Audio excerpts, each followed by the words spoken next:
बोलिए गणेश जी भगवान की जय। मंगलम भगवान विष्णु मंगलम गरुड़ध्वज मंगलम पुंडरीकाक्षम मंगलाय तनो हरि। आप सभी को सादर जय श्री राम, जय श्री कृष्ण।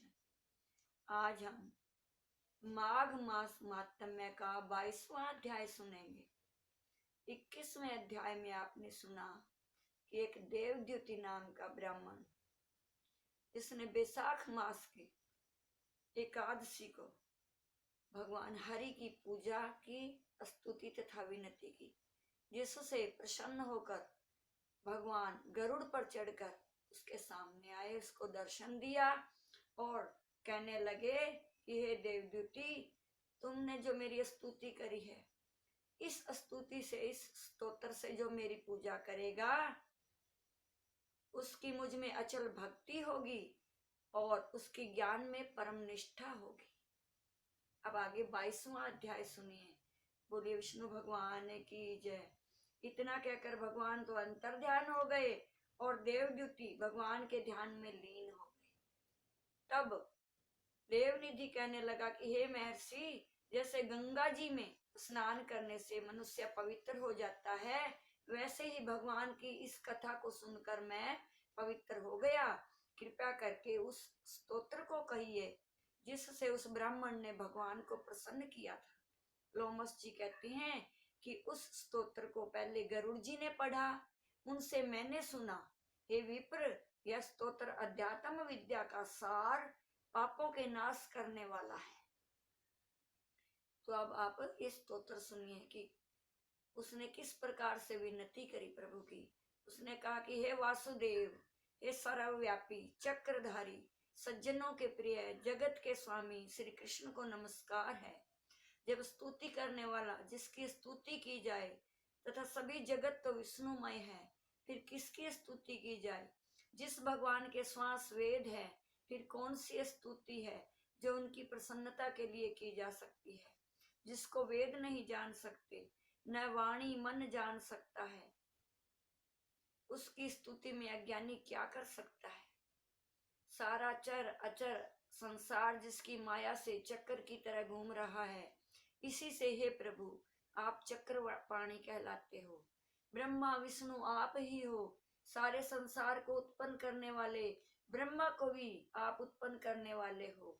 जब जीव शरीर को धारण करता है तब उसको ज्ञान उत्पन्न होता है। तुम सब सुखों के दाता हो, इसमें कोई संदेह नहीं है। आपसे संपूर्ण सुखों के देने वाली बुद्धि उत्पन्न होती है।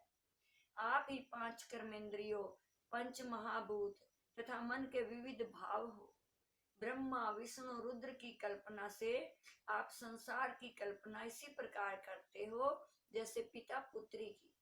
कवियों में आप जो रूप शोभा देता है, उन निर्गुण विष्णु भगवान को नमस्कार करता हूँ। जिसमें ज्ञान रखने से श्रुतियों में कहे हुए कर्मों को लोग करते हैं, उस पवित्र ब्रह्म को मैं नमस्कार करता हूँ।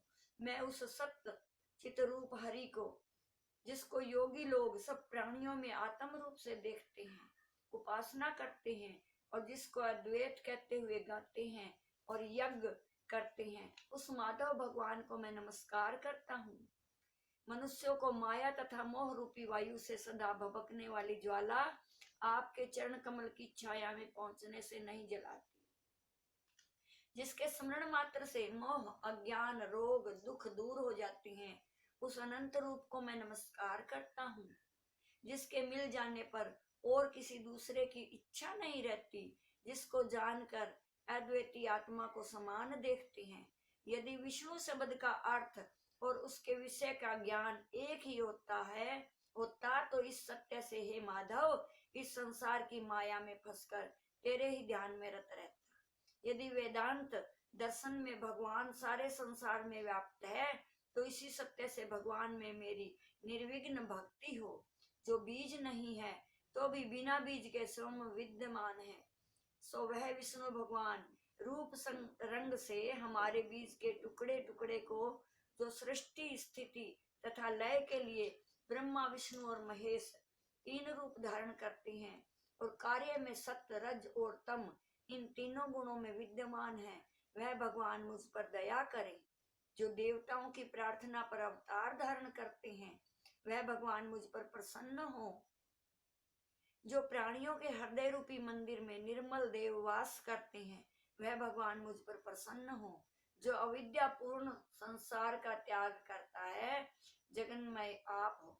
आपका बनाया हुआ विश्व आनंद करता है। आपके त्याग करने पर अपवित्र हो जाता है। उसका साथ करने पर भी तुम बिना साथ के बने रहते हो। विकार रहित जिनकी चार्वाक पंचभूत योग से पैदा हुआ चैतन्य मानते हुए उपासना करते हैं। जैन लोग आपको शरीर का परिणाम मानते हैं और सांख्यवादी तुम्ही को प्रकृति से पर पुरुष मानकर ध्यान करते हैं।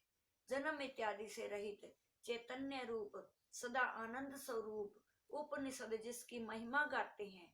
आकाश आदि पंच महाभूत, देह, मन, बुद्धि, इंद्रियां और सब कुछ तुम ही हो। तुमसे अलग और कुछ नहीं। तुम ही सब प्राणियों को उत्पन्न करने वाले हो, मुझको शरण देने वाले हो। तुम ही अग्नि, रवि, इंद्र, होम, मंत्र, क्रिया तथा फल सब ही हो। कर्म देने वाले, वैकुंठ में तुम्हारे सिवाय कोई नहीं। मैं तुम्हारी शरण में हूँ। सब प्राणियों के हेतु तथा उनको शरण देने वाले तुम ही हो।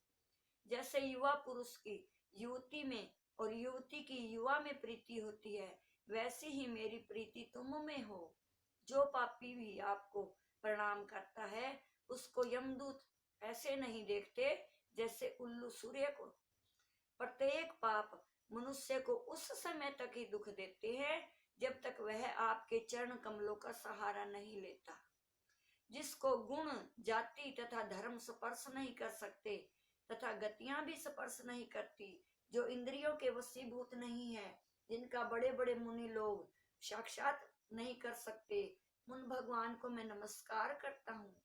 जितने ज्ञान रूपी सुंदर गुण हैं, जिन्होंने सुख स्वरूप मोक्ष रूपी लक्ष्मी का आलिंगन किया, जिन्होंने आत्म स्वरूप सुख भोगा और जिन्होंने ध्यान रूप सुख भोगा है और जिन्होंने ध्यान रूप से मृत्यु को वश में कर लिया है, ऐसे मुनियों से सेवित भगवान को नमस्कार है। जो जन्म आदि से अलग है, जिनको काम क्रोध आदि दोष दुख नहीं देते, उन वसुदेव भगवान को मैं नमस्कार करता हूँ। जिनके ज्ञान की गति से अविद्या रूपी मल शुद्ध हो जाता है, जिनके ज्ञान रूपी शास्त्र से संसार रूपी शत्रु का नाश हो जाता है, उन दुखों के नाश करने वाले को मैं नमस्कार करता हूँ। जिस प्रकार भगवान सब सथावर जंगम संसार को उत्पन्न करते हैं, इसी सत्य से भगवान मुझको दर्शन दें।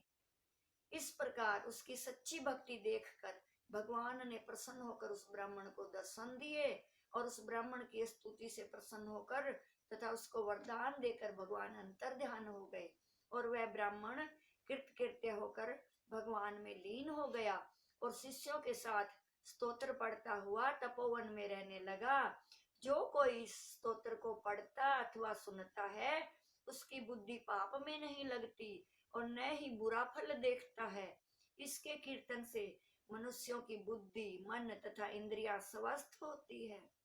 जो भक्ति पूर्वक अर्थ को विचार कर इसका जाप करता है, वह वैष्णव पद को प्राप्त होता है। इसके सदैव पढ़ने से मनोवांछित कार्य सिद्ध हो जाते हैं। मनुष्य सुपुत्र पाता है तथा धन, पराक्रम और चिरायु प्राप्त करता है। इसके पाठ से बुद्धि, धन, यश, कीर्ति, ज्ञान तथा धर्म बढ़ते हैं। दुष्ट ग्रहों की शांति होती है। यह व्याधियों व अनिष्टों को दूर करता है, दुर्गति से तारता है। इसके पढ़ने से सिंह, व्याघ, चोर, भूत, पिशाच और राक्षस का भय नहीं रहता। जो भगवान का पूजन करके इस स्तोत्र को पढ़ता है, वह पापों से ऐसे ही अलग रहता है जैसे पंख से कमल। जो गति गंगा आदि के स्नान से मिलती है, जो इस स्तोत्र को 1 काल, 2 काल या 3 काल पढ़ता है, यानी कि तीनों समय जो इसको पढ़ता है, वह अक्षय फल प्राप्त करता है। जो मनुष्य प्रातः काल इस स्तोत्र का पाठ करता है, वह इस लोक और परम लोक में अक्षय सुख पाता है। देवद्युति का बनाया हुआ यह स्तोत्र भगवान को अत्यंत प्रिय है और भगवान के दर्शन कराने वाला है। योग सागर नाम का यह स्तोत्र परम पवित्र है।